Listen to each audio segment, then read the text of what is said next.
Hello, today we're going to make a spin top. First we're going to need a 4x4 round plate and one of these weird 2x2 round brick that diverts into a one stud. Next we're going to need a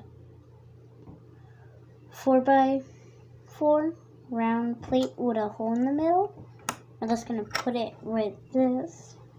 Next we'll need any transparent color. I'm going to use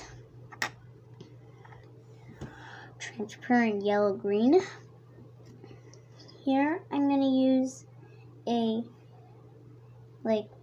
some type of Technic pin piece.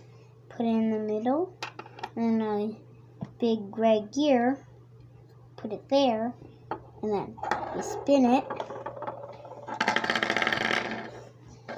and see how long it goes.